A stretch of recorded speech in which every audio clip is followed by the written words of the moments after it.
بسم الله الرحمن الرحيم الحمد لله رب العالمين الحمد لله الذي هدانا لهذا وما كنا لنهتدي لولا أن هدانا الله أشهد أن لا إله إلا الله وحده لا شريك له وأشهد أن محمدا عبده ورسوله اللهم صل على محمد وعلى آل محمد كما صليت على إبراهيم وعلى آل إبراهيم إنك حميد مجيد اللهم بارك على محمد وعلى آل محمد كما باركت على إبراهيم وعلى آل إبراهيم إنك حميد مجيد ورضى اللهم عن الخلفاء الراشدين والصحابة أجمعين ومن تبعهم بإحسان إلى يوم الدين أما بعد.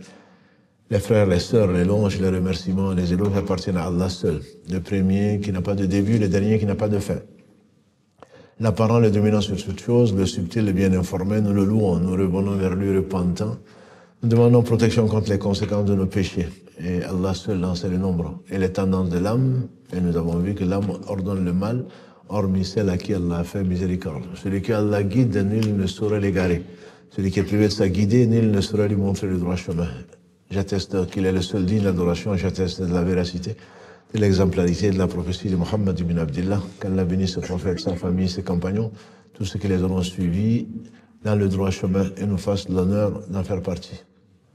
Ensuite, donc, en cette fin de Ramadan, seuls les courageux restent et veillent pour investir l'investissement durable, comme ceci a été dit, et je remercie en même temps les frères et sœurs qui sont précipités pour faire partie des gens qui seront comptés, Inch'Allah, pour ceux qui auront investi pendant le mois de Ramadan, dans ce qui leur profitera, Inch'Allah, au jour du jugement dernier, puisque nous avons atteint l'objectif qui était fixé pour l'année dernière, puisqu'on voulait avoir 2000 donateurs, alhamdoulilah, et finalement on en a eu 2000, pas en un an, mais en 2 ans. Mais ce n'est pas un problème. L'essentiel, c'est, alhamdoulilah, c'est la confiance, c'est ce que je dis souvent, c'est vraiment la confiance n'a pas de prix. Elle n'a pas de prix. Ça vient d'Allah seul. C'est pas une question d'éloquence, c'est pas une question de moyens, c'est pas une question de... C'est que c'est une question de cœur. Allah met dans le cœur de qui il veut la confiance vis-à-vis de ce qui vient, alhamdulillah, ce qui lui plaît, on l'espère en tout cas, ce qui rencontre son agrément, c'est-à-dire basé donc sur le livre d'Allah et la sunna de son prophète sallallahu alayhi wa sallam, pas sur des spéculations ou des héritages, et on espère visant la noble face d'Allah subhanahu wa ta'ala. Donc, encore une fois, je renouvelle mes remerciements pour tous ceux et toutes celles qui continuent de nous suivre, espérant que par là, Allah va nous guider vers son droit chemin et nous pardonner nos péchés. Ensuite, donc, pour que les choses aient un sens, quand nous prions sur Muhammad sallallahu alayhi wa sallam, Allah a voulu associer la prière donc sur son aïeul, Ibrahim alayhi sallam. On sait combien on aurait pu prendre le cas d'Ibrahim comme exemple pour rester des nuits et des nuits à parler de cet homme qu'Allah a choisi. Et donc quand nous disons souvent Allahumma salli ala Muhammad wa ala ali Muhammad, que l'on traduit, je dirais malencontreusement, je ne suis pas un spécialiste de la traduction, mais on dit oh Allah prie sur Muhammad. Donc c'est quelque chose qui peut être ambigu. J'ai vu une meilleure traduction récemment, c'est oh Allah prie pour Muhammad. C'est pas pris sur Muhammad et il m'est arrivé, quelqu'un m'a demandé si qu'on fait combien de rak'ah quand on veut prier sur Muhammad.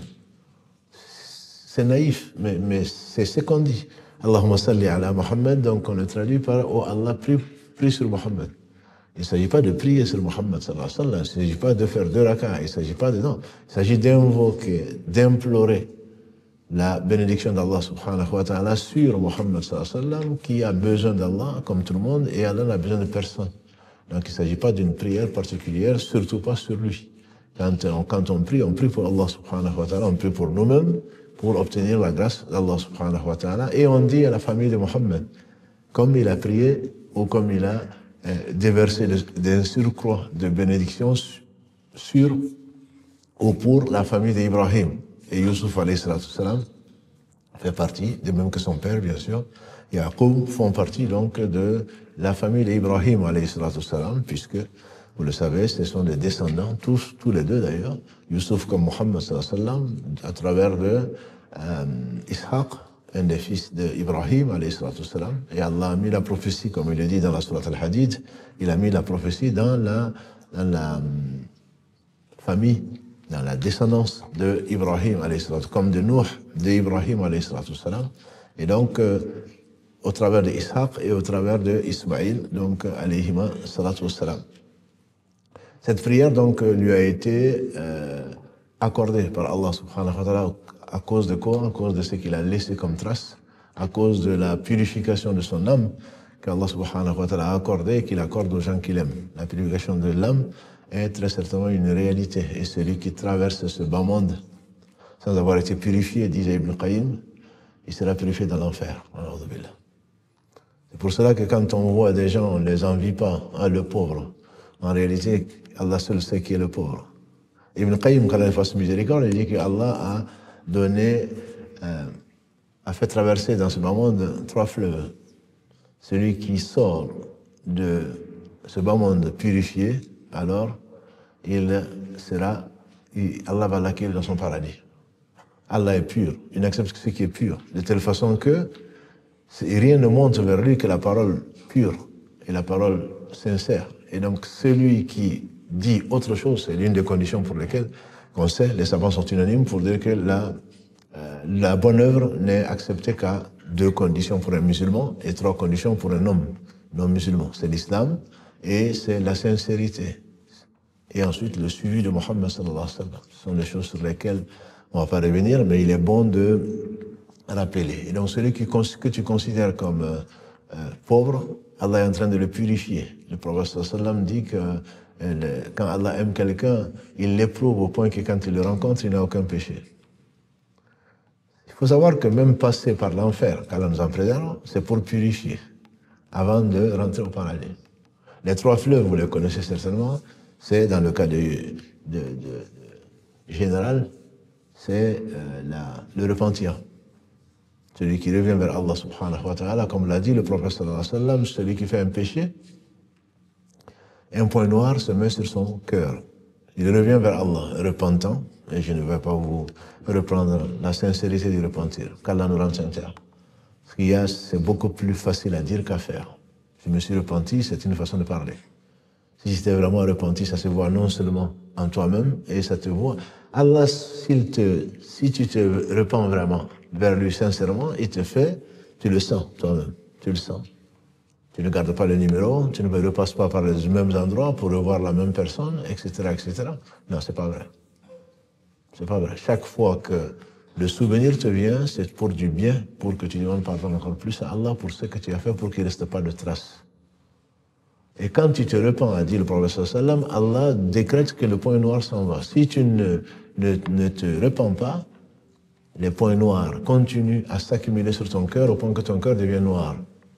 Et s'il devient noir, il dit, c'est à cela que fait allusion Allah subhanahu wa ta'ala dans la sourate 83, Al-Mutafifin, verset 14, Kalla bal rana ala qulubihim ma kanu yaksibun. Très certainement, leur cœur a été noirci ou rouillé par rapport à ce qu'ils ont fait. À tel point que finalement, tu ne vois pas. Tu ne vois pas. Quand je dis tu ne vois pas, c'est que tu ne vois qu'au travers d'un filtre qui est sale, qui est ton cœur. Et comme Allah le dit, dans la sourate Al-Hajj, verset 46, sourate 22, il dit, ce n'est pas donc les yeux qui sont aveugles, c'est bien le cœur qui est dans les poitrines. C'est le cœur qui devient aveugle au tel point que tu ne vois plus. Tu as l'impression de voir, mais tu ne vois pas. Ce que Shaitan te manipule, tu ne sais même pas. Tu prends des décisions, quand tu vois des choses, tu ne le vois pas au travers de la réalité. Tu ne vois pas au travers de la réalité. Ce que tu vois, c'est les apparences des choses. Ça, c'est pas bien, ça, c'est bien, ça, c'est bien. Pourquoi? Le calcul, le petit calcul. Mais quand tu fais un grand calcul, très certainement, c'est qu'Allah t'a rappelé que l'essentiel, c'est pas dans ce bas monde-là. Le repentir, c'est l'un des fleuves. Celui qui meurt, alors qu'il s'est repenti sincèrement, alhamdulillah, Allah le purifie et il n'aura pas de souci, ni dans la tombe et encore moins dans l'au-delà. L'autre chose qu'Allah nous a accordée, c'est la bonne action. La bonne action qui efface la mauvaise. Et le prophète, alayhi salatu wassalam, je ne parle même pas du verset, qui dit, comme conseil, fais sur le péché de la bonne action qui va l'effacer. Et un bon comportement avec les gens.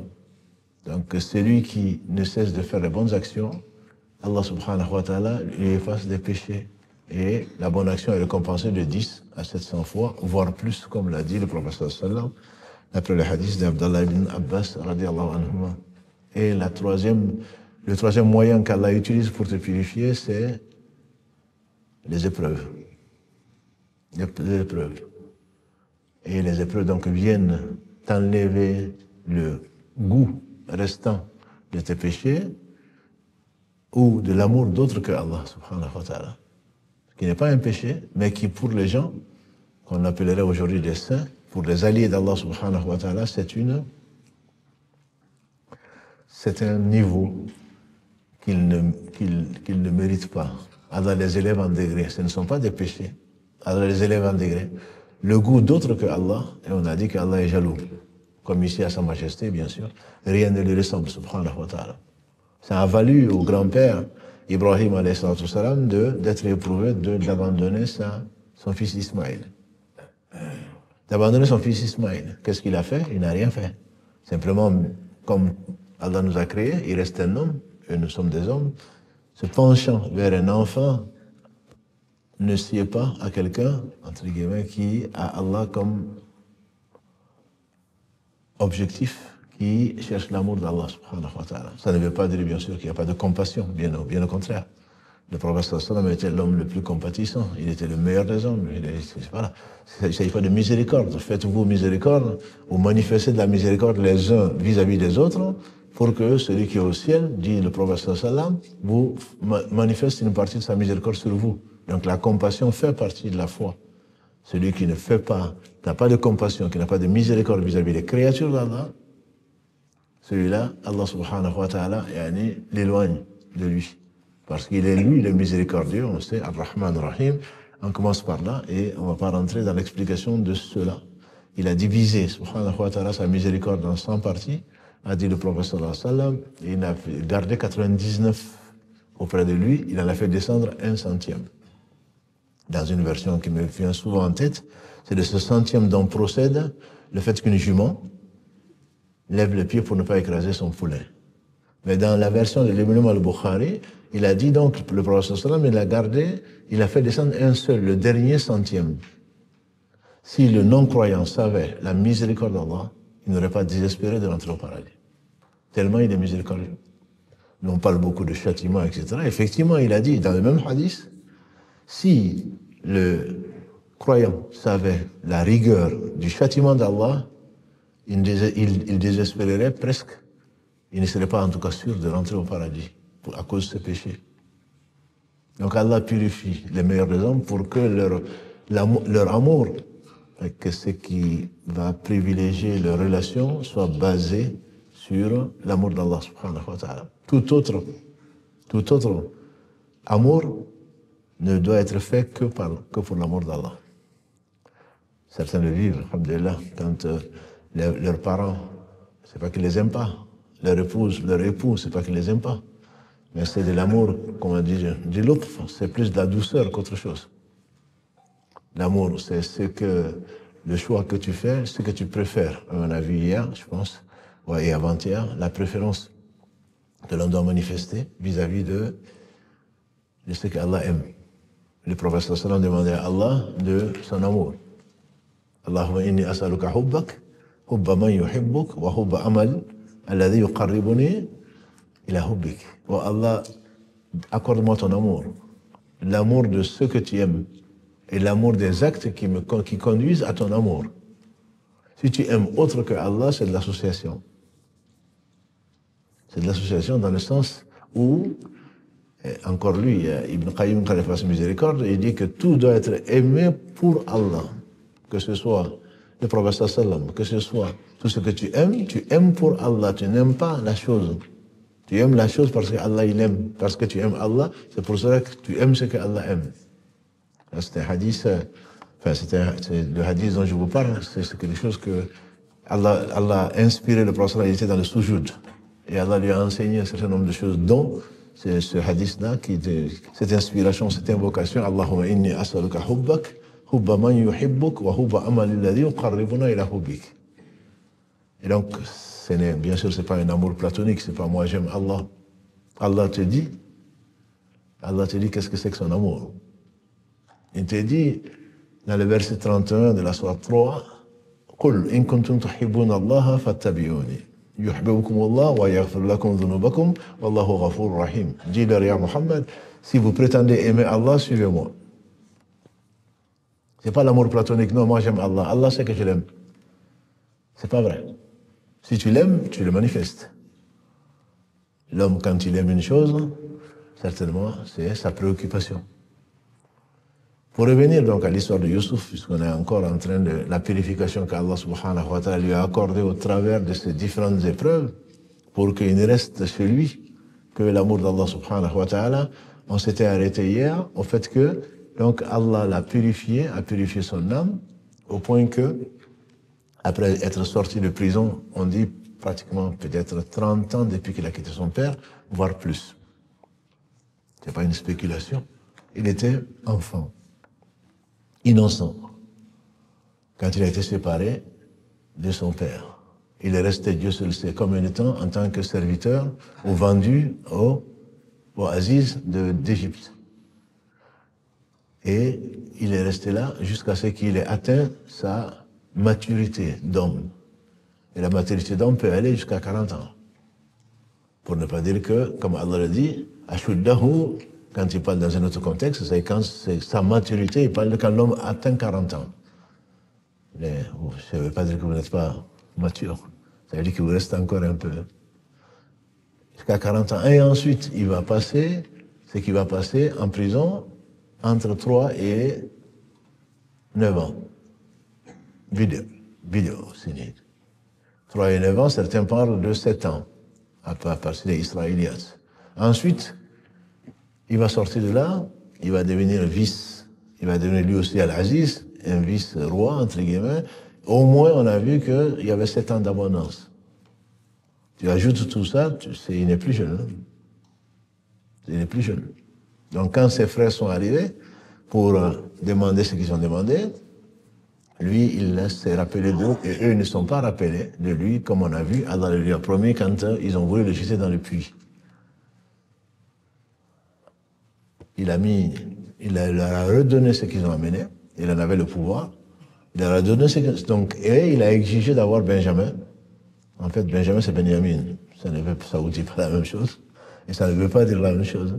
Mais étymologiquement, Benjamin, donc le dernier des fils de Yaqub alayhi salam, il s'appelait Benjamin.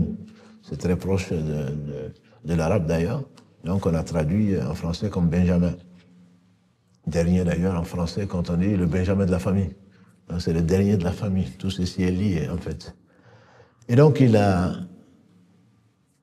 demandé que Benjamin le rejoigne, entre guillemets son frère Germain, le rejoigne. Et donc on a vu jusqu'à hier qu'il a, quand ils ont ramené la charge de chameau à leur père, et il a spécifié qu'il fallait, la condition pour qu'ils reviennent, puisqu'il y a la famine, etc., à Canaan, on a dit, la famille, pour qu'ils reviennent chercher de la nourriture, il fallait qu'ils soient accompagnés, sinon ils n'auront rien. Le père, la prophète, fils de prophète, petit-fils d'Ibrahim, alayhi salam, a senti encore le coup. Ça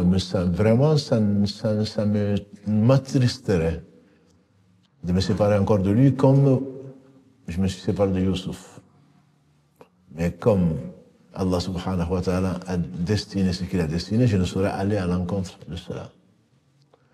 Et là, juste une remarque, on a parlé hier des 3 types d'âmes que Allah décrit dans le Coran. Al-nafs, inna nafs al-amaratun bisu, donc illa ma rahma rabbi, cette âme donc qui ordonne le mal dans la bouche de la femme d'Al-Aziz, et on en a beaucoup parlé. C'est cette âme-là qu'il faut purifier. Il faut purifier, il faudrait, c'est au travers, on a dit, de ce qu'Allah a ordonné qu'on purifie l'âme.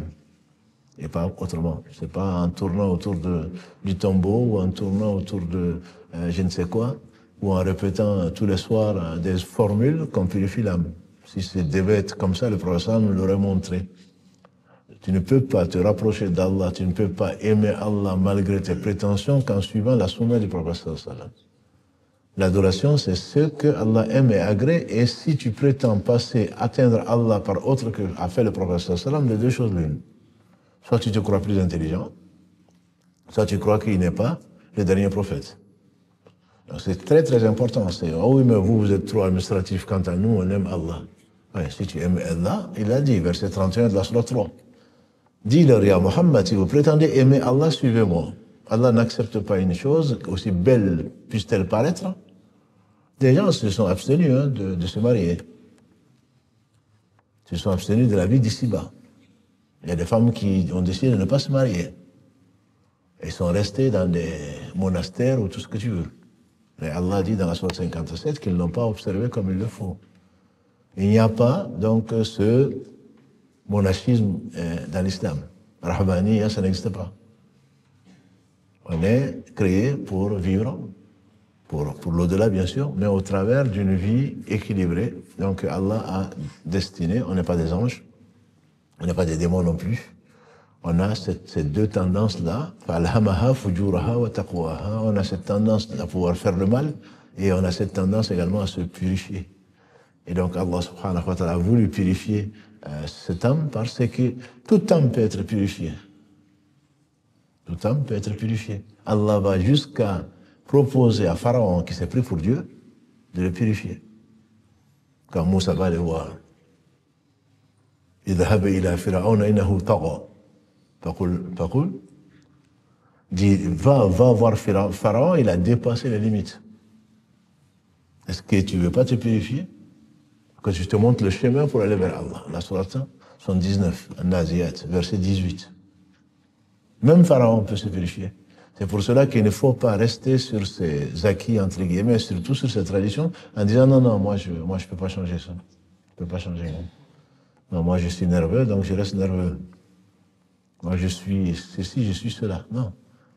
Ça veut dire qu'Allah m'a créé comme ça et puis ensuite il va me juger. Non. Allah t'a donné la possibilité d'évoluer, mon frère, ma soeur. Il ne faut pas rester là où on est. Il ne faut pas rester. Si Allah a voulu qu'au travers, on a dit, que tu reconnaisses tes défauts, entre guillemets, ou tes faiblesses, c'est une chance pour toi pour pouvoir te corriger jusqu'à la fin de ta vie, pour pouvoir te corriger.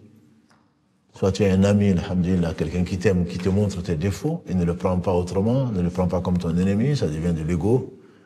Égocentrique, c'est moi. Non, tu es plutôt jaloux de moi si tu me reproches ça, non. Ou alors comme on a dit, tu écoutes ce que tes ennemis disent de toi. C'est peut-être pas tout à fait vrai, mais c'est probablement vrai. Ou alors tu regardes, tu observes les gens. Et tu vois comment ils sont. Et tu te dis, alhamdulillah, voilà les défauts que je devrais éviter parce que c'est pas beau. C'est juste en regardant les gens. Pas en se prenant supérieur à eux, mais simplement en regardant comment les gens agissent. Donc ça, il faudrait le faire. Mes frères et sœurs, il faudrait, Allah nous veut du bien.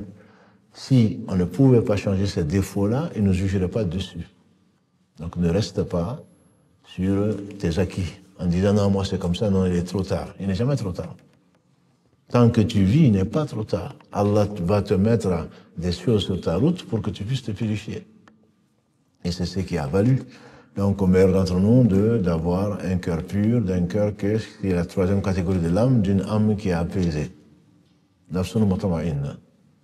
Et ce qu'Allah nous rappelle avec un cœur qui est purifié comme un cœur qui est apaisé. On a parlé de ça dans certains lives, toute une série de lives, donc que vous pourrez retrouver éventuellement, mais peut-être que vous en savez déjà un peu plus. Ya ayatun nafsul mutma'inna, irji ila rabbiki radiyatan mardiya.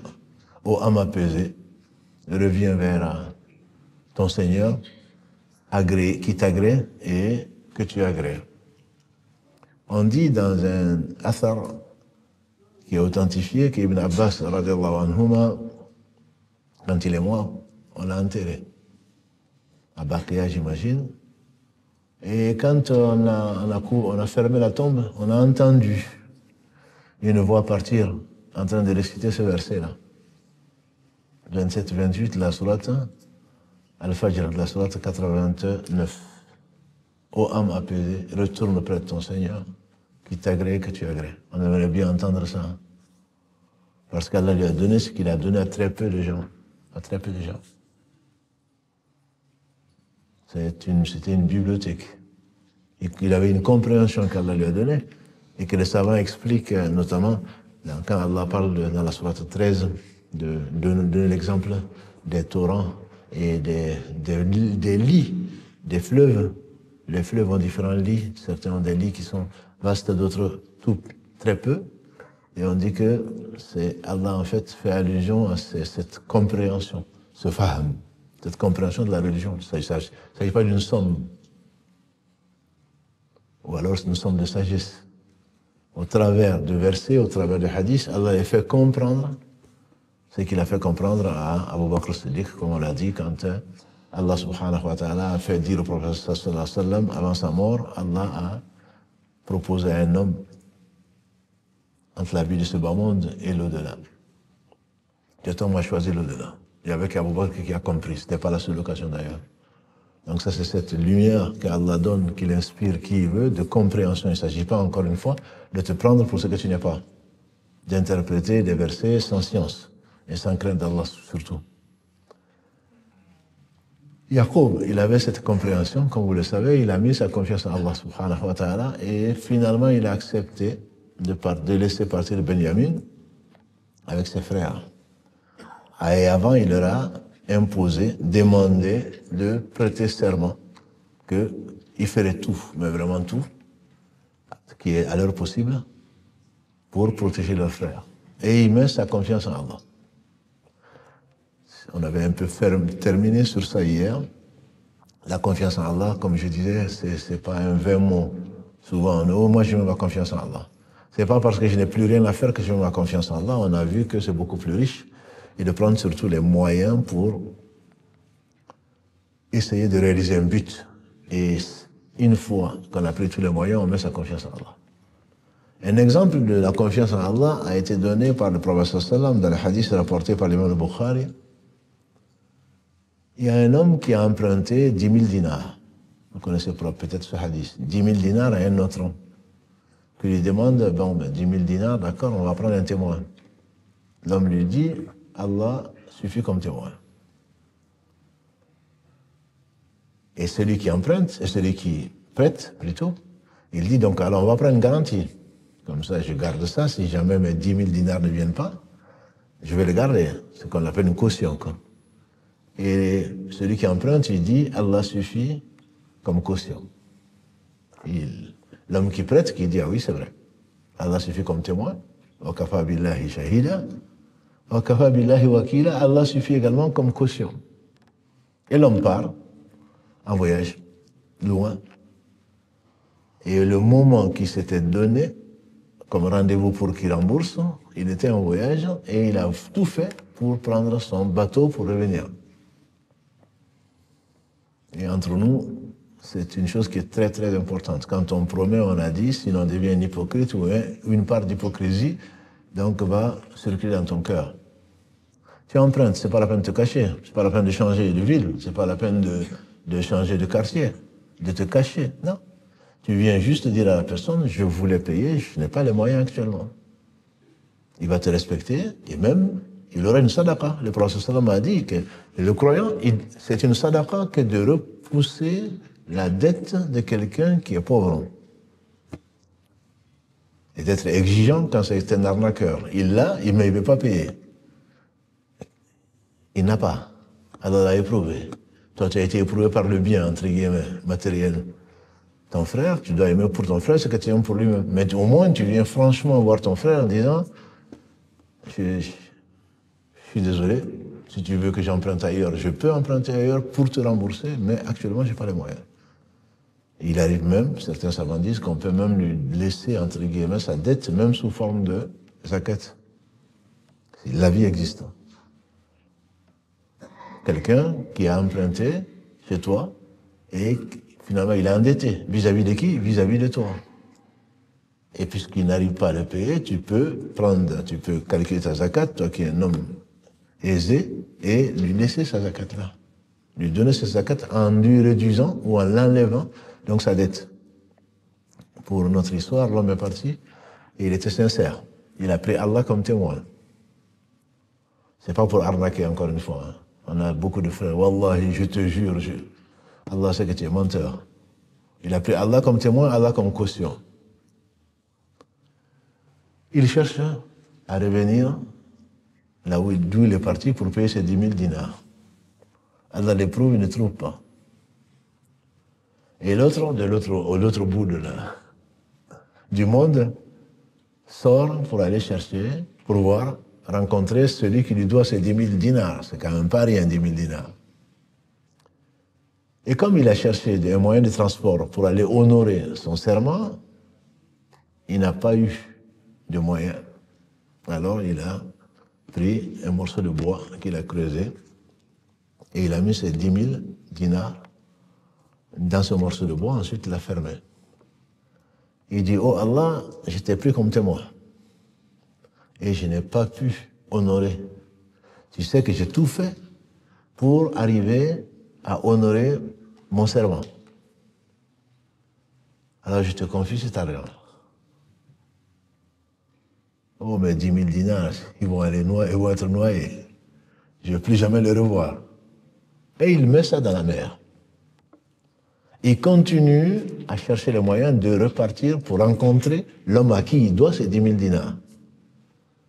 Et puis l'autre qui sort pour voir s'il y a quelqu'un qui arrive, il n'arrive pas. Bon, trouve des excuses pour ton frère. Celui-là, non, depuis que je l'ai vu, là, je sentais qu'il voulait m'arnaquer. Non. Ne juge pas ce que tu ne connais pas. Finalement, il a vu un bout de bois qu'il a pris, qu'il a ramené chez lui, qu'il voulait casser pour en faire du feu. Quand il a ouvert, il trouve ces 10 000 dinars avec un mot. J'ai tout fait pour revenir, mais je n'ai pas pu. Voilà ton argent. Je vous dis, on dit qu'on est fou, c'est eux qui sont fous. Et il part. L'autre, finalement, il a de quoi revenir. Il revient, il va le voir et dit, je suis vraiment désolé. J'ai cherché, je n'ai pas pu trouver pour venir te rendre tes 10 000 dinars. Et donc, maintenant, ce n'est maintenant seulement que j'ai pu avoir le moyen de transport. Voilà tes 10 000 dinars. Il dit, oui, mais tu me les as envoyés. Il dit, non, mais je t'assure que je suis sincère. J'ai voulu, mais je n'ai pas trouvé. Et que c'est justifié. Ce n'est pas parce que tu veux maintenant, je ne me moque pas de toi. C'est que j'ai vraiment voulu. Il dit, oui, mais les 10 000 dinars que tu as mis dans le morceau de bois me sont parvenus. Ce n'est pas un prophète, hein, à ma connaissance. Je vous assure, il y a des hommes. C'est pour ça que quand on imagine le paradis plutôt, qu'il a 100 degrés, tu peux te poser des questions. Mais qui veut être dans ces 100 degrés-là? Ce sont des gens qui sont sincères. Il y aura, comme l'a dit le prophète sallam, des hommes, il y aura des chairs de lumière, des divans ou tout ce que tu veux, de lumière. Et les prophètes et les martyrs vont les envier. Et le prophète sallam, ses compagnons disent, mais c'est qui? Il dit, ce sont des gens qui s'aiment en Dieu, qui se visitent en Dieu et qui se quittent en Dieu. Et comme je vous dis, ce n'est pas facile. Je t'aime mon frère, c'est facile. Hein? Ma sœur, masha'Allah, oui. Est-ce que tu aimes pour elle ce que tu aimes pour toi? Est-ce que tu aimes pour lui ce que tu aimes pour toi? C'est mieux pour toi, plus pour nous. C'est plus des mots qu'autre chose. Celui qui met sa confiance en Allah, il n'a pas de souci. Et ce sont ceux-là que Allah subhanahu wa ta'ala a choisi pour être parmi les 70 000 qui n'auront pas de compte à rendre. Hein? Ou 70 fois pour chaque 1000, 70 000 pour chaque 1000, dans une version de l'imam Ahmed, pour dire qu'Allah a rajouté à ces 70 000. Toujours est-il que ce sont des gens, à la fin de la description qu'a donnée le prophète sallallahu, ce sont des gens qui mettent leur confiance en Allah. Ça n'a l'air de rien. Ce ne sont pas des prophètes, ce ne sont pas des martyrs. Mais Allah leur a donné un cœur qui est pur. C'est pour ça qu'il faut insister sur la pureté du cœur. Que les gens te flattent, que les gens te fassent des éloges, c'est pas ça le problème. Le problème, c'est entre Allah et toi. Et si, effectivement, Allah t'a donné cette pureté, tu reviens avec un cœur qui est apaisé. Les savants disent le cœur apaisé, c'est quoi? C'est le cœur qui accepte les commandements d'Allah. C'est le cœur qui est satisfait d'Allah comme Seigneur. Toi, tu prétends que après l'appel du muezzin, raditu billahi rabban, wa bil islami dina, Wabi Muhammad sallallahu alayhi wa sallam, Nabiyan wa Rasula. Je suis satisfait d'Allah comme Seigneur. C'est vrai, ça? Quand tu entends l'appel à la prière, oui, c'est facile à dire. Moi, je suis satisfait d'Allah comme Seigneur, et Allah t'éprouve par un peu et tu n'acceptes pas. Ton Seigneur, c'est qui? C'est toi-même, ce sont tes passions. Le Muhammad sallallahu alayhi wa sallam te dit, voilà le bien, tu dis oui, d'accord, mais bon, ça c'est... Je le ferai plus tard, ou bon, il y a divergence dessus. Alors qu'Allah sait qu'il n'y a pas de divergence sur ton compte. Tu n'es pas un croyant. Allah dit dans le verset 36 de la sourate 33, وَمَا كَانَ لِمُؤْمِنٍ وَلَا مُؤْمِنَةٍ إِذَا قَضَى اللَّهُ وَرَسُولُهُ أَمْرًا أَنْ يَكُونَ لَهُمُ الْخِيَرَةُ مِنْ أَمْرِهِمْ. Il n'appartient ni à un croyant, ni à une croyante, une fois qu'Allah a décrété et son message ont décrété une chose, qu'il ait le choix. Et toi, tu dis que tu es satisfait d'Allah comme Seigneur. L'islam te dit ne fais pas ça, fais ça, fais ceci. Tu dis que tu es satisfait de l'islam comme religion et tu suis tes passions. Tu dis que tu es satisfait de Muhammad sallallahu alayhi wa sallam comme messager et comme prophète et messager. Non. J'avais dit, et je parle à moi-même, il ne faut pas se mentir. Il ne faut pas se mentir. Allah prendra des témoins et Allah n'a pas besoin de témoins. Donc que chacun travaille pour que tu retournes à Allah avec un cœur qui est apaisé. Et la promesse d'Allah est vraie. Il dit, ô toi, ô âme apaisée, reviens vers ton Seigneur, satisfait de lui, et lui est satisfait de toi. Rentre dans mon agrément, rentre dans mon paradis. Le paradis a ce prix-là. Ce n'est pas des prétentions. C'est vraiment des actes qui viennent d'un cœur qui est sincère. Il a mis sa confiance à Allah, il les conseille quand même, Yaqub. C'est un père. Il dit, oh mes enfants, ne rentrez pas par la même porte. Rentrez par des portes différentes. C'est le verset 67 de la sourate 12. Ibn Abbas, radiallahu ta'ala anhuma, son élève Mujahid, Qatada, qui est aussi un épigone, deuxième génération, Ad-Dahaq, et Mohammed ibn Ka'b, ce sont 4 ou 5 célèbres savants dans l'explication du Coran, ils disent qu'en fait c'est à cause du mauvais œil.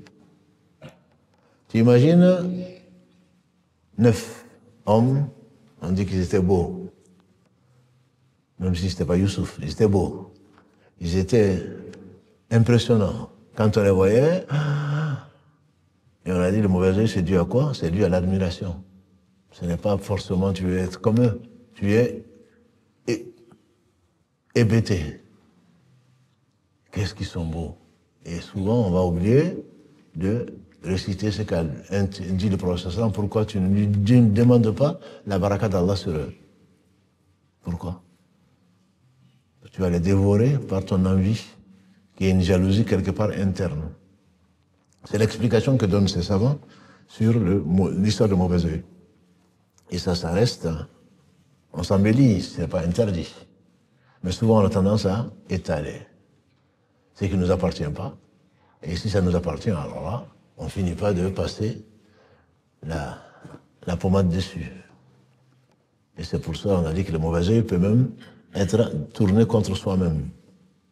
Et avec les réseaux sociaux, je vous mets en garde. Ton déjeuner, ton ftour, il est sur les réseaux sociaux. Ton souhour, il est sur les réseaux sociaux. Tu viens d'avoir un enfant, alors là, le pauvre, il est sur les réseaux sociaux. Ah, si je te marie, alors n'en parlons pas. On ne voit que ça. Et tu montres ça à tout le monde. Ce ne sont pas tes ennemis. Mais ce sont des gens qui vont t'envier. Et ils vont t'envier, ça peut réagir sur toi. Il est conseillé, quand il y a des projets, de n'en parler qu'à quelques-uns et des gens de confiance. Et pas le mettre sur tous les toits. Ça explique parfois ce qui arrive à un certain nombre de gens qui voient leur projet tomber à l'eau sans comprendre. Ils vont penser qu'ils ont été ensorcelés, qu'ils ont été ceci et cela, alors que c'est eux-mêmes qui se sont ensorcelés eux-mêmes. Il ne s'agit pas de ne rien dire à personne, mais il s'agit de ne pas parler de ces projets jusqu'à ce qu'ils se réalisent ou au point où ils vont se réaliser, parce que Dieu seul sait. Ce sont des précautions. Allah dit après, ça ce n'était qu'une chose qui avait traversé l'esprit de Yaqub, mais il sait bien que contre le décret d'Allah subhanahu wa ta'ala, il n'y aurait rien. Mais il a pris quand même les moyens de conseiller donc ses fils, de ne pas rentrer par les mêmes portes de la ville pour ne pas être l'objet donc de jalousie ou de mauvais œil, comme les savants l'expliquent dans ce verset-là. Ils viennent voir Yaqub, ils viennent voir Youssouf alayhi salam, ou Al-Aziz, le mal nous a touchés, il y a la famine, on sait que tu es un homme de bien, on va te demander donc de nous donner à nouveau, puisque tu as été généreux et tu es généreux. Tu fais partie des muhsinin, des gens qui cherchent la perfection. Il va s'isoler avec son frère. Il lui se présente à lui, qui certainement ne le connaissait pas. Il dit, moi je suis ton frère. Et il va faire un plan pour garder son frère auprès de lui et le séparer pour le protéger. Et vous connaissez l'histoire, il va mettre la coupe du roi dans ses bagages. Et quand ils vont partir, il rassure son frère. Voilà ce que j'ai fait pour qu'il ne soit pas stressé, pour qu'il ne soit pas condamné et qu'il ne comprenne pas la suite des événements. Ça, c'est un caïd que Allah agrée et il dit c'est comme ça qu'on a inspiré à Youssouf un plan pour pouvoir retenir son frère dans la législation du roi. En Égypte, tu ne pouvais pas retenir les gens sans motif. Et donc Allah subhanahu wa ta'ala a inspiré cela à Youssouf alayhi salam et quand ils sont repartis avec une charge supplémentaire, puisque Benyamin était là, charge supplémentaire de chameau, il a un muaddin, un héros, oh vous les gens de la caravane, vous avez volé. Ils ont dit comment? Tu sais très bien qu'on n'est pas venu pour ça. Qu'est-ce que vous cherchez? On cherche la coupe du roi qui a disparu. Et ils ont commencé par fouiller les affaires des autres pour finalement finir par les affaires de Benyamin, dans lesquelles on a trouvé la coupe du roi. Et il dit quelle est donc chez vous, quelle est la législation? Il dit chez nous, et ici on trouvait plutôt la coupe chez vous. Il dit mais chez nous, la sanction, c'est de garder celui chez qui on trouve la coupe. Mais en Égypte, c'était pas comme ça. Donc ils ont eux-mêmes proposé une solution ou une sanction pour celui chez qui on va trouver la coupe. Et ils vont donc fouiller finalement, ils vont trouver ça chez Benyamin. Ils savaient en fait le plan qui était là. Et Allah approuve ce plan-là. Et ça, ce sont des astuces entre guillemets, c'est pas un mensonge. C'est des astuces, c'est le seul moyen de faire du bien. Et ceci, à ce moment, ça devient permis. Je dis bien le seul moyen. Il va donc vouloir garder Benyamin et les frères se rappellent ce qu'ils ont promis à leur père. Ne vous rappelez pas, dit le fils aîné, le frère aîné, que vous avez pris un serment solennel devant votre père de le protéger. Et donc le frère se propose de rester et de prendre quelqu'un d'autre pour qu'il ramène quand même Benyamin à son père. Il refuse. Il dit, je n'accepte pas que l'on, comme autre otage, entre guillemets, ou comme autre prisonnier, ou comme autre personne à garder, que celui chez qui on a trouvé la coupe du roi. Vous avez certainement remarqué la subtilité que disent les savants. Il n'a pas dit que on ne garde que celui qui a volé. Parce qu'il n'a pas volé. C'est celui chez qui on a trouvé la chose qui a disparu. Ce sont des subtilités de langage qui ne sont pas du mensonge. C'est que l'on utilise, bien sûr, un prophète ne ment pas. Et je vous ai dit, même les Arabes, même avant, l'islam ne mentait pas. Le mensonge est quelque chose de très grave, on en a parlé les premières nuits.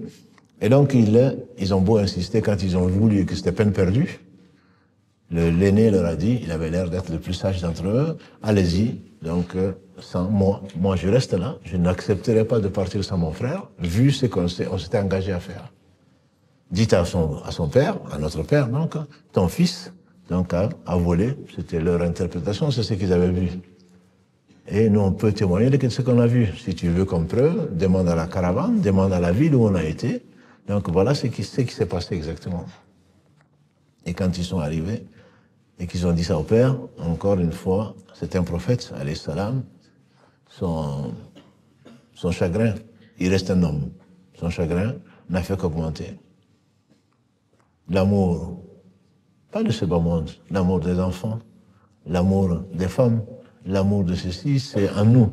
À part que Allah veut le chasser, j'ai dit encore une fois, ne rentrez pas à la maison en disant, ben, ma femme, écoute, je t'aime plus. Hein. Mon fils, s'il y a un choix entre toi et Allah, moi je choisirais Allah. C'est arrivé à Badr. Hein. C'est arrivé à Badr. On dit qu'Abou Bakr Siddiq, quand il a rencontré, il y avait son fils qui était de l'autre côté. C'est les polythéistes. Et ensuite, il est devenu musulman. Et il a dit à son père, mon père, tu sais, je t'ai vu à Badr, mais je t'ai évité. Et on dit qu'Abou Bakr lui a dit, mon fils, je t'ai pas vu. Si je t'avais vu, je ne t'aurais pas évité. Ah, si je t'avais vu. Ce n'est pas le même, je vous dis, ce n'est pas le même regard. Ce n'est pas le même regard. Tu vois qu'est-ce qu'Allah il aime. Pas qu'est-ce qu'il pas oui, mon pauvre fils. Non. Il n'y a pas le choix. Encore une fois, il fait très bienveillant, comme Ibrahim l'a été, et a abattu. Mon cher père, pourtant il était fabricant d'idoles. Celui à qui tu dois le plus de bienveillance, c'est ta mère. Ensuite ta mère, ensuite ta mère. Et on entend des gens parmi nous, convertis ou pas convertis, ou récemment convertis, parce que pour moi, on est tous des convertis. Ta vie antérieure, qu'Allah te pardonne, quoi. Tu viens juste de voir l'islam, tu viens juste de naître. Ah, mon père, c'était un koufar, ma mère, c'était un machin. Et toi, tu étais quoi, toi? Allah a été miséricordieux avec toi, il ne t'a pas rappelé avant. Il t'aurait rappelé avant, ta destination était connue. Hein? Allah t'a ouvert le cœur et maintenant tu vois la vérité, remercie Allah. Et aime le bien pour les autres. Aime le bien pour les autres. Et on verra, Inch'Allah, peut-être demain, parce que je pense qu'on va en faire le dernier épisode, parce que ça va être la nuit du 29, au cas où ce sera dimanche l'Aïd. La dernière nuit, il n'y a pas de Tarawih. Si samedi, on nous dit que dimanche, c'est l'Aïd, il n'y aura pas de Tarawih, donc il n'y aura pas non plus de live, sinon qu'on a prévu avec Karim de faire un live spécial samedi, donc avec nos frères et sœurs, pour un début de fête, pour les remercier, pour vous remercier aussi. Donc samedi, il y aura un live, Inch'Allah, ça dépend de à quelle heure, avant le Maghreb, on pourra le dire, s'il y aura l'Aïd ou pas. Donc il se peut que demain soit le dernier live de ces 10 dernières nuits, dont la dernière nuit impaire pour nous. Donc c'est demain soir, Inch'Allah. Donc on va essayer de résumer et de conclure demain. Mais aujourd'hui, on n'est pas encore demain. Donc il va garder son frère Benjamin, les autres frères vont partir, le chagrin du père va être exacerbé. Et il leur dit, As-sabron jamil, encore une fois, la patience, la belle patience. Si tu n'aimes pas ces gens-là, qu'est-ce que tu vas aimer? Tu ne peux pas te figurer, tu ne peux pas imaginer la peine de ces gens et comment Allah leur a donné la capacité de l'intérioriser, de gérer la situation.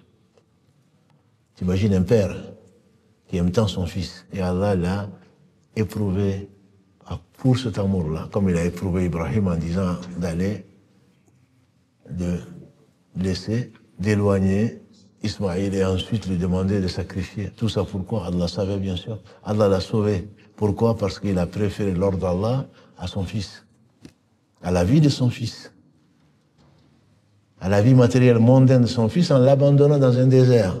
Et ensuite en voulant le sacrifier. Et ensuite Allah a arrêté sa main. Tout ça, est-ce que c'est Allah que tu préfères dans une situation ou est-ce que c'est ce bas monde et ce qu'il contient que tu préfères? Je vous dis, on ne peut pas les atteindre à la cheville. Quand le prophète sallam dit, n'insultez pas mes compagnons.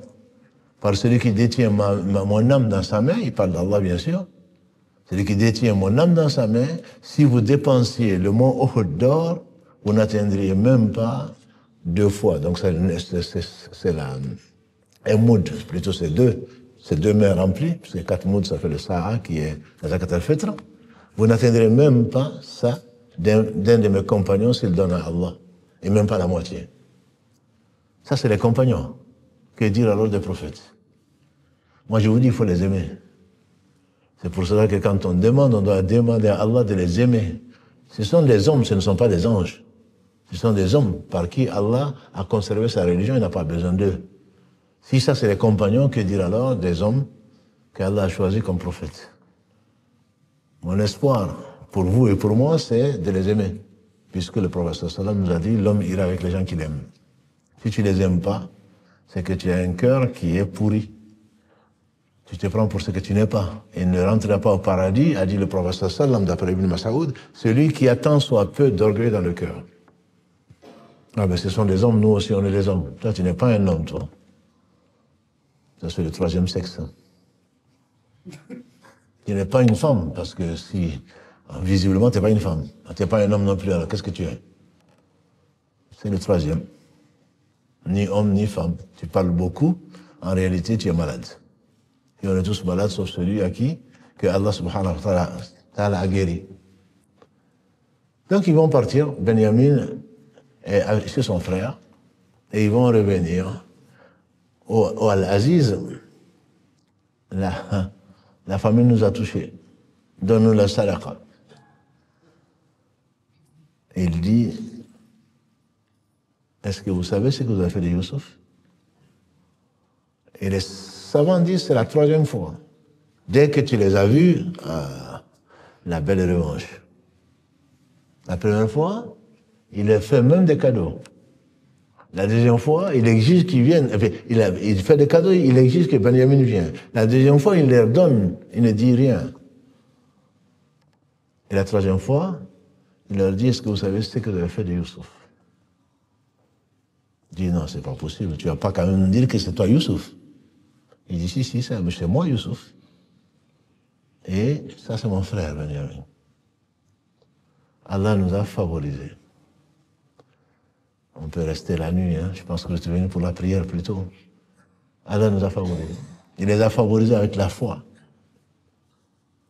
Si vous vous rappelez, quand le valet est venu le voir pour lui demander l'explication du rêve du roi, il lui a pas dit non, mais quand même, je t'avais bien dit de me rappeler au souvenir du roi, quoi. Et ce n'est que maintenant que tu as besoin de moi que tu reviens. Ça fait 7 ans que je suis en prison. C'est la qualité qu'Allah donne, subhanahu wa ta'ala, de ne pas trop reprocher. Nous, on est souvent dans le reproche. C'est moi qui t'ai fait ça. J'ai fait ceci, et puis tu m'as fait ça, et puis tu as fait ça, et tu n'as pas fait ça. Anas ibn Malik, radiyallahu ta'ala anhu, le jeune garçon qui est resté 10 ans avec le prophète sallam, il dit, je suis resté 10 ans aux côtés du prophète sallam. Il en avait 8. Quand le prophète sallam est décédé, il avait 18 ans. Et qu'Allah bénisse sa mère, Soleil. C'est elle, vous savez, qui a caché la mort du bébé ou la mort de l'enfant à son mari quand il revenait de voyage. Aujourd'hui, avec les réseaux sociaux, il saurait, avant de voyager, que son enfant est mort. Hein. Elle se part, ils ont une relation conjugale, et après seulement, le lendemain, il dit, si Allah avait, si quelqu'un plutôt t'a confié quelque chose, après il le reprend, qu'est-ce que tu dirais? Il dit, c'est normal. Il dit, alors je t'annonce que Allah a repris notre enfant. Se met en colère. Ensuite, ils vont voir le prophète sallam qui leur dit, et il était le prophète d'Allah sallallahu alayhi wa sallam, et il est le prophète d'Allah sallallahu alayhi wa sallam, il dit, est-ce que vous avez une relation? Il n'a pas dit, ah ouais, mais tu sais, les femmes sont comme ça. Hein. Ah non, tu as mal agi, non. Il dit, est-ce que vous avez une relation hier soir? Il dit oui. Et alors qu'Allah bénisse cette relation. Allah l'a fait sortir, et l'enfant, elle est tombée enceinte. Et elle a eu un garçon qui s'appelle Abdallah. On dit que ce garçon, elle a été le père de 10 garçons. Tous connaissaient le Coran par cœur. Tous connaissaient le Coran par cœur. Pourquoi? Parce qu'Allah a béni cette femme qui a retenu, pour ne pas attrister son mari, qui a retenu sa douleur. Et à cause de ça, Allah lui a donné un enfant ou de 10 petits-enfants qui connaissaient le Coran par cœur. Je vous dis, personne n'a patienté et regretté. Ça fait partie de la patience. Anas donc disait, j'ai servi le prophète pendant 10 ans. Jamais il ne m'a dit pour une chose que tu as faite, que j'ai faite plutôt, pourquoi tu as fait ça? Et pour une chose que je n'ai pas faite, pourquoi tu n'as pas fait ça? Ça, c'est le professeur. Celui qui le connaît, forcément, va l'aimer. Il n'est pas dans les reproches toujours, ben, pourquoi tu as fait ça? Pourquoi tu n'as pas fait ça? Et après, tu n'as même plus envie de vivre avec des gens comme ça. Dès que tu arrives, tu sais la tonne de reproches qu'on va te faire. Ce n'est pas la sunna. La sunna, c'est de prendre sur toi. C'est de trouver pour ton frère, pour ta sœur, des excuses. Il faut être bienveillant. Les meilleurs d'entre nous sont ceux qui ont la foi et qui auront le meilleur comportement. C'est ceux qui seront les plus proches du professeur. Facile à dire. Mais difficile à faire. Quand ils ont su que c'était Youssouf, ils ont dit non mais c'est incroyable. Tu vas quand même pas nous dire que c'est toi. Il dit oui, Allah nous a favorisés. Ils lui ont demandé pardon. Et Allah est pardonneur. Ils lui ont demandé pardon. Effectivement, nous avons été injustes vis-à-vis de toi. Vous imaginez ce que vous imaginez. Un projet d'attentat. Commencez par là. Projet d'attentat, ils voulaient le tuer. Allah l'a sauvé. Finalement, ils ont opté pour le mettre dans le puits. Et ensuite, à cause de ça, il a été vendu. Il a été valet pendant combien de temps? Et ensuite, il a fait la prison. Alors qu'il était innocent. Et après tout cela, tu me dis pardon. Et nous, on est là. Ouais, tu peux dire pardon maintenant. Hein? Oui, il t'a demandé pardon. Allah a fait que tu n'as pas eu besoin de lui et ce qu'il voulait ne s'est pas réalisé. Remercie Allah.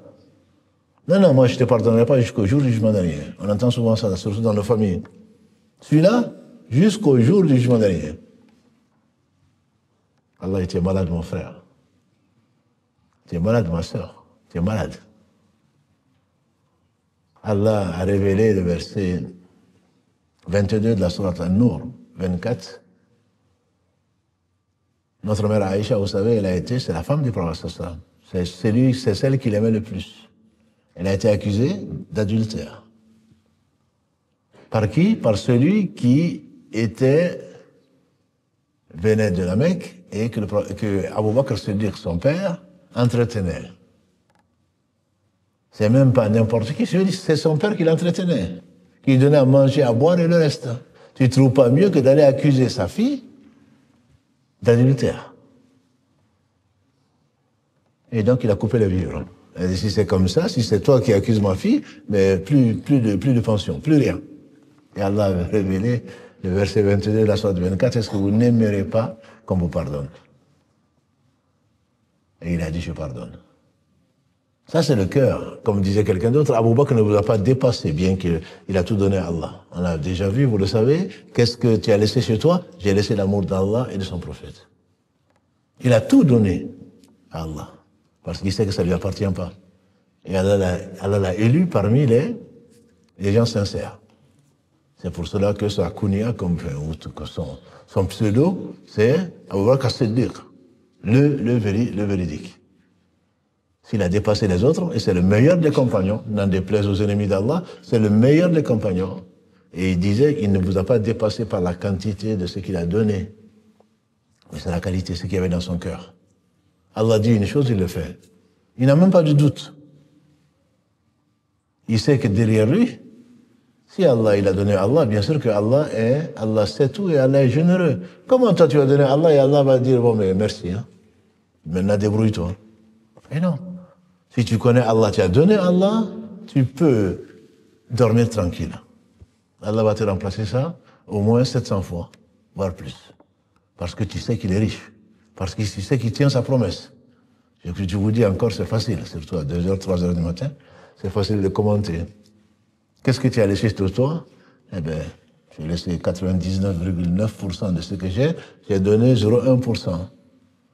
Eh bien, en plus, j'attends d'Allah qui me donne beaucoup. Oui, il va te donner beaucoup. Est-ce que tu le mérites? Certainement pas. Qu'est-ce qu'on donne à Allah? Wallahi, très peu. Ni de notre temps, ni de nos biens, rien. Même le temps seulement, qu'est-ce qu'on consacre à Allah? On te dit de faire tes prières, et en moyenne, tu prends 5 minutes pour faire une prière. 25 minutes de ta vie sur 24 heures. Et les plus pieux d'entre nous ont des chapelets. Qu'est-ce que tu donnes à Allah de ton temps qui ne t'appartient pas? Qu'est-ce que tu lui donnes? Je ne parle pas de ton argent. Il va leur pardonner. Il va leur pardonner parce que c'est une qualité que Allah a mis dans le cœur des gens. Parce que si tu ne pardonnes pas, si tu as des rancœurs, qu'est-ce qu'on demande à Allah? Verset 10 de la Surah 59. ربنا اغفر لنا ولإخواننا الذين سبقونا بالإيمان ولا تجعل في قلوبنا غلا للذين آمنوا ربنا إنك رؤوف رحيم. Allah dit que le butin appartient aux muhajiroun, aux pauvres, etc., mais également à ceux qui viendront après eux et qui diront Seigneur, pardonne-nous ainsi qu'à nos frères qui nous ont dévancés dans la foi et ne mets pas dans nos cœurs de la rancœur. Ton cœur, il est malade, chargé de rancœur. Dès que tu le vois, je souhaite une chose, comme une sœur m'envoie des messages, est-ce que vous pouvez m'enseigner le droit de l'opprimé? Toi, tu es opprimé. C'est que non, le prophète m'a dit qu'il y a 3 personnes, Allah ne refuse pas leur malédiction. Toi, tu veux maudire les gens. Et toi, tu es injuste vis-à-vis de ton mari, vis-à-vis de ton père, vis-à-vis de ta mère, vis-à-vis de tes voisines, vis-à-vis de tout le monde. Et si tout le monde te faisait ça, tu vas continuer à exister, toi? Celui qui a dans le cœur de la rancœur et la foi ne subsistent pas. L'un mange l'autre. Tu vois celui qui rentre par la porte, je ne sais pas, il y a personne, hein? Enfin, peut-être un ange. Celui qui rentre par la porte. Tu le vois, c'est celui qui t'a fait ça, c'est fini. Satan, il te dit, ah non, surtout, cet hypocrite-là, il va aller à l'enfer, au fond de l'enfer. Et je ne sais quoi d'autre. Qui est malade, lui, il vient, il te sourit, salam alaikum. Moi, je suis sincèrement, je ne réponds pas. Allah te dit que si on te salue, réponds par mieux. Qui est-ce qui souffre? C'est toi qui souffres, lui, il ne souffre même pas. Il a même oublié qu'il t'a fait du mal. Alors, si tu laisses pour Allah, Allah, il va se venger. D'un hypocrite ou de quelqu'un qui est pervers et qui ne revient pas vers Allah, Allah, il va se venger. Abu Bakr, Kalalagré, il était avec le prophète sallallahu alayhi wa sallam, la meilleure des compagnies, et il y a quelqu'un qui était en train de l'invectiver, de l'insulter, même on dira. Et il était assis, il disait rien. Il a insisté, il a commencé à se défendre. Le prophète sallam s'est levé, il est parti. Abu Bakr l'a suivi, j'imagine. Il dit, ya Rasulallah, c'est lui qui a commencé. C'est qui tu étais là jusque-là, tu n'as rien dit. Et maintenant que moi je parle, tu parles. Il n'a pas dit tout ça, ça c'est moi qui l'interprète. Il dit, mais c'est lui qui a commencé. Il dit, oui, je sais. Mais tant qu'il était en train de t'insulter, Allah a mis un ange pour lui répondre. Mais quand tu as commencé à rentrer en polémique, Shaitan est rentré. Et moi, je ne reste pas là où il y a Shaitan. Tu crois qu'Allah, il ne voit pas? Elle est comme ça la situation. Celui qui connaît Allah, vous voyez comment est-ce que son cœur peut être reposé, quoi. Il ne te répond pas. Il ne gâche ni son temps, ni sa langue, ni il ne salit pas sa langue. Parce que Allah, subhanahu wa ta'ala, répond à ta place. Et le meilleur des hommes, sallallahu alayhi wa sallam, quand on a voulu l'assassiner, et ce n'est pas la première fois, puisqu'ils ont voulu l'assassiner à la Mecque, et Allah l'a sauvé, il est parti, il a fait la hijra. À Uhud, quand ils ont voulu l'assassiner, qu'ils ont creusé un trou dans lequel il est tombé, il s'est blessé, entre autres, il a cassé une incisive ou deux. Son peuple lui dit, les compagnons du prophète, c'est les meilleurs, hein, après les prophètes, ce sont les meilleurs sur la terre, qu'Allah a créés parmi les hommes. Certains lui disent, mais maudis-les. Maudis ces gens-là qui ont voulu te tuer. Il a dit dans une version, c'est comme si je voyais un prophète que son peuple martyrisait et qui disait Allahumma aghfir qawmi fa innahum la ya'lamun. Oh Allah, pardonne à mon peuple parce qu'ils ne savent pas. Ibn Qayyim, quand il fasse miséricorde, ça ne vient pas de lui, hein, c'est lui que je lis le plus, vous avez compris. Je pense que ça vient d'Ibn Taymiyyah, qu'Allah lui fasse miséricorde, un de ses enseignants, et sa référence, une de ses références en tout cas, il dit que dans cette invocation, il y a 4 niveaux d'excellence. Il demande, il dit, Allahumma aghfir qawmi fa innahum la ya'lamun. Oh Allah, pardonne à mon peuple parce qu'ils ne savent pas.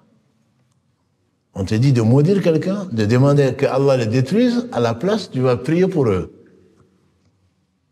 Il dit, il y a 4 niveaux d'excellence. Le premier niveau, il dit, oh Allah, pardonne à mon peuple. Il n'a pas dit, venge-moi. Il n'a pas dit, détruis-les. Il n'a pas dit, maudis-les. Pardonne à mon peuple. On dit que pour qu'il dise pardonne à mon peuple, c'est que lui l'a pardonné. C'est implicite. Tu ne vas pas demander à Allah de pardonner à quelqu'un alors que toi-même, tu ne pardonnes pas. Toi, tu jures par Allah que tu ne vas jamais le pardonner. Ça, c'est 2. Tu demandes, non seulement ils ont voulu te tuer, tu demandes à Allah de leur pardonner parce que moi, j'ai déjà pardonné. Et il dit, c'est mon peuple. Moi, je viens d'eux. Je te demande. C'est comme Ibrahim alayhi salam qui demande à Allah de pardonner à son père. Allah lui a interdit. C'est un fabricant d'idoles. Le prophète sallam demande à Allah, c'est un hadith qui est authentique. On vient le trouver en train de pleurer. Et Omar dit, dis-moi pourquoi tu pleures, pour que je puisse pleurer quand même. Parce que, à moins de manger du piment ou du poivre, pleurer comme ça sans raison, il y a un problème. Dis-moi, si tu me dis pourquoi tu pleures, ça va m'attrister, je vais pleurer. Il a dit, j'ai demandé à Allah de visiter la tombe de ma mère. Il a accepté. Je lui ai demandé de prier pour ma mère. Il a refusé. Parce qu'elle est morte au polythéiste. Hein. Bien que ce soit la mère du prophète. C'est mon peuple, c'est d'eux que tu m'as fait sortir. Ne serait-ce que pour cela, je leur dois quelque chose. Et ils justifient leur comportement. S'ils font ça, c'est parce qu'ils sont ignorants. Ils ne savent pas. S'ils savaient, ils ne l'auraient jamais fait. Ça, c'est le meilleur homme que la terre a porté. Et Allah nous a dit, vous avez dans le messager d'Allah le meilleur modèle ou le meilleur exemple à suivre. Donc, pardonne mon frère, pardonne ma soeur. Ça ne t'enlèvera rien. Et c'est pas parce que tu as pardonné qu'Allah va pardonner. Nous, on a l'impression, non, si je lui pardonne, j'aimerais quand même le voir un peu brûler en enfer, comme ça il saura. Et toi, si tu brûles en enfer pour tout ce que tu as fait, est-ce que tu n'aimerais pas, comme Allah le dit, est-ce que tu n'aimerais pas qu'on te pardonne? Si, Allah est pardonneur. Si tu pardonnes, Allah est plus pardonneur que toi. Allah t'a mis le pardon dans ton cœur et Allah a pardonné à quelqu'un qui a tué 100 personnes. Et pourtant, il a pardonné. Toi, tu ne veux pas pardonner, pourquoi tu veux qu'on te pardonne? Pourquoi tu veux qu'on te pardonne? Et je finirai, Inch'Allah, avant que les imams n'arrivent, par un exemple qui est magnifique et qui est pourtant simple, mais très difficile. Et un jour meilleur qu'aujourd'hui, le prophète sallam, je vous assure, les connaître sa biographie, c'est ce qui amène, entre autres, à ce qu'Allah augmente la foi. Le prophète, alayhi salatu wassalam, il était assis, il a dit que celui qui veut voir quelqu'un du paradis, qu'il voit celui qui rentre. Vous connaissez l'histoire. Comment il a su, d'après toi? Comment il a su? Les gens, bien sûr, nous nous sommes tous dirigés vers la porte pour regarder qui rentre, en espérant que son cousin ou son frère ou son père qui rentre. Il y a un homme qui rentre avec une belle barbe là, d'où dégoulait l'eau des ablutions. Il avait ces deux choses, ces chaussures dans sa main. Bon. Un autre jour, il a dit que celui qui veut voir quelqu'un, un habitant du paradis qui voit celui qui rentre. On se tourne vers la porte, c'est le même qui rentre. Dans la même situation. Une troisième fois, il dit, sallallahu alayhi wa sallam, celui qui veut voir un habitant du paradis qui voit celui qui rentre. Et c'est la même personne. Alors, comme on cherche tous le paradis, et eux avant nous, Abdallah ibn Amr, si ma mémoire est bonne, dans une version où ça pourrait être Abdallah ibn Omar aussi, qu'Allah les agrée, eux et leur père, il a prétexté, il a voulu savoir plus. Il a prétexté qu'il s'est embrouillé avec son père. Je me suis embrouillé avec mon père, je ne peux pas dormir à la maison. Est-ce que tu pourrais m'héberger? Et le prophète sallam a dit, celui qui croit en Allah au jour du jugement dernier, qu'il honore son hôte. Je demande juste de me prendre pour quelques jours. Il a dit, mais viens avec moi. Et il l'a hébergé pendant 3 jours. 3 jours, c'est ça la sunna. Un jour, tu l'honores, tu lui donnes du poulet ou rôti, les 2 autres jours, tu y manges ce que tu manges. Si c'est de l'eau que tu bois et tu dors, ben lui aussi va faire pareil. C'est pas une obligation. Et il n'a rien vu de spécial.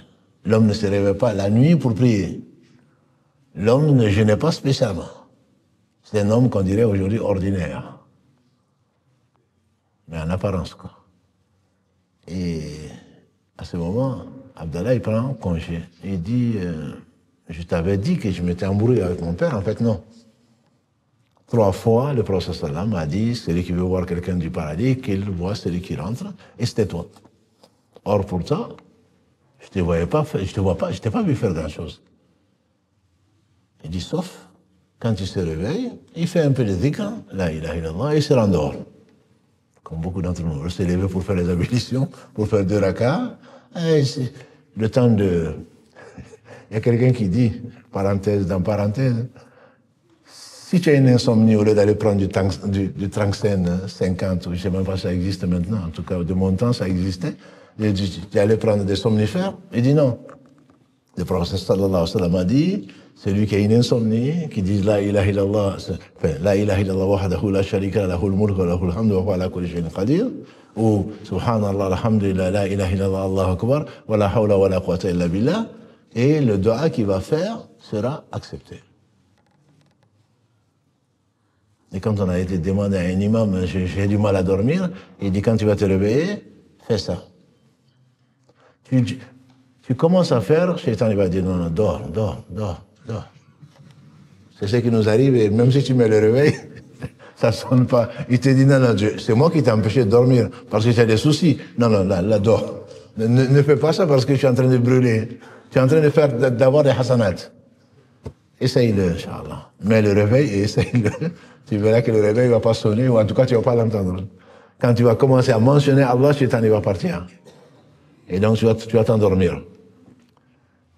On arrive à cet homme qui, je t'ai vu rien faire d'extraordinaire, il va dire, ce que tu vois, c'est ce que je fais. Je ne fais pas plus. Donc il s'en va. Il dit, reviens, ce que je ne t'ai pas dit, c'est que je ne dors pas avant de pardonner à tous les musulmans. Ça, tu ne peux pas le savoir. Je ne dors pas avant de pardonner à tous les musulmans. Il dit, voilà pourquoi Allah t'a accordé le paradis. Voilà pourquoi moi je n'arrive pas à faire ça. Donc faut pas dormir avec la rancœur, faut pas dormir en pardonnant pas à ton père, à ta sœur, à ton frère, à ton voisin, à ta voisine. Qui perd? C'est toi qui perds. Lui il dort, il ronfle même.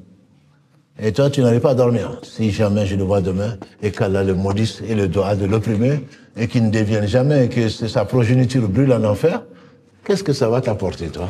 Sinon de l'insomnie. Qu'est-ce que ça va t'apporter? Et lui, il dort. L'islam est simple. L'islam est très simple. Simplement, c'est à nous de nous élever. Au lieu d'essayer de ramener les bonnes habitudes, au lieu de ramener la foi à nous, il faut qu'on s'élève. Tu ne peux pas t'élever si tu n'es pas pur. Si tu n'es pas pur, tu cherches à être pur. Et c'est Allah qui purifie. Personne ne peut se purifier lui-même. C'est Allah qui purifie. Il faut s'élever un degré. Il faut aller vers la difficulté que Allah facilite. Il faut aller vers la facilité, la difficulté que Allah, il faut s'élever. Allah n'accepte que ce qui est pur. C'est ce qu'on avait dit, en tout cas au début, c'est la raison pour laquelle il fait passer après les 3 fleuves. Toi, tu es mort, tu ne t'es pas repenti. Tes bonnes actions ne suffisent jamais. Tu ne fais pas assez de bonnes actions. Et tu n'as pas été éprouvé, comme pour te purifier. Le prophète sallam a vu quelqu'un, il dit, tu es peut-être malade. Il t'arrive d'être malade? Non. Même pas un peu de fièvre? Il dit non. Il dit, voilà quelqu'un de l'enfer. Ah, celui-là, il est toujours malade. Alhamdulillah. C'est un moyen pour Allah de t'élever, de te purifier. Toi, tu n'es jamais malade, toi. c'est que c'est pas bon signe pour toi. Mais bon, ne cherche pas à tomber malade. Hein. Il y a un frère qui est venu me voir, il m'a dit, ah, je ne comprends pas, je pense qu'Allah ne m'aime pas, je ne suis pas éprouvé. J'ai dit, voilà, tu es éprouvé par ça, et remercie Allah. Donc, il ne faut pas aller à l'hôpital chercher un billet pour entrer pour rester hospitalisé pour qu'Allah te purifie. Non. Allah veut que tu sois remerciant, que tu saches que ce n'est pas ton droit, et que s'il te laisse comme ça, c'est pour que tu utilises ce qu'il t'a donné pour ce qu'il aime. Alors très certainement, tu seras pur, et Allah va te faire entrer au paradis, et surtout le cœur. Surtout le cœur. N'en vouloir à personne. Shaitan va te dire, non, surtout ne l'oublie pas. Non, Allah n'oublie pas. Et Allah suffit. Barakallahu fikum pour votre sabr. Subhanakallahu wa bihamdika. Ashhadu an la ilaha illa anta astaghfiruka wa atubu ilayk. Allahumma salli wa sallim wa barik ala nabiyyina Muhammad wa ala alihi wa sahbihi ajma'in. سبحان ربك رب العزة أما يصفون وسلام على المرسلين والحمد لله رب العالمين. السلام عليكم ورحمة الله وبركاته.